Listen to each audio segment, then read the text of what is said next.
ये मई 1880 की बात है, कर्टलैंड, ओहायो में।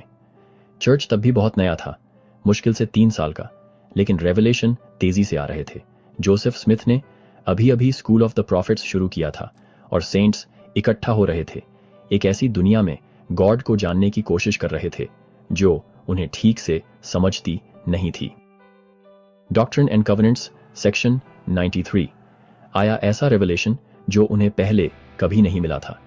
उस समय ज्यादातर क्रिश्चियंस मानते थे कि गॉड बहुत दूर हैं, उन्हें समझना लगभग नामुमकिन है। लेकिन जोसेफ ने कुछ बिल्कुल अलग बताया। उन्होंने बताया कि इंसान भी शुरुआत में गॉड के साथ था। सोचो, आप एक किसान हो या कर्टलैंड में एक लोहार और ये बात पहली बार सुन रहे हो।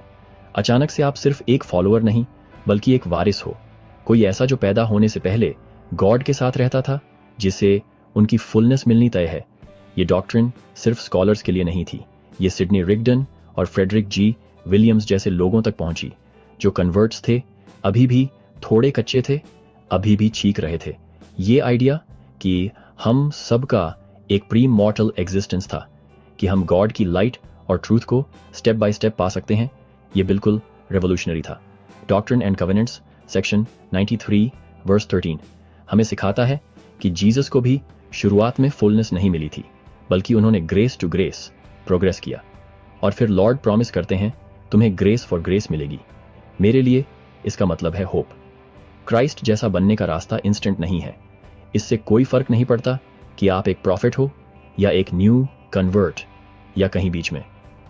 लॉर्ड हमें इसे स्टेप बाय स्टेप लेने के लिए इनवाइट करते हैं, ग्रो करने के लिए, लर्न करने के लिए, रिपेंट करने के लिए, हर रोज और ज्यादा लाइट और ट्रूथ पाने के लिए। कर्टलैंड के सेंट्स ने इसे सीरियसली लिया। वे साथ में स्टडी करते थे। उन्होंने अपने घरों को ऑर्डर में लाने की कोशिश की। असल में इस रेवलेशन ने उन्हें खास तौर पर कहा, अपने घर को ऑर्डर में लाओ।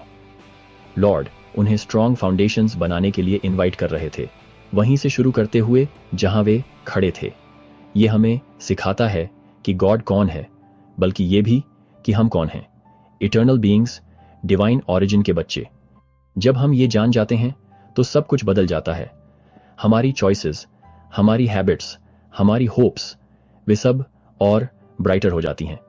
तो अगर आपको कभी लगे कि आप इनफ नहीं हो, तो याद रखना, कर्टलैंड के सेंट्स भी परफेक्ट नहीं थे, लेकिन वे चीख रहे थे, गॉस्पल की कड़ी चढ़ रहे थे, एक बार में एक ग्रेस से भरा कदम। वही चढ़ाई हमारी भी है। क्राइस्ट उस पर पहले ही चल चुके हैं।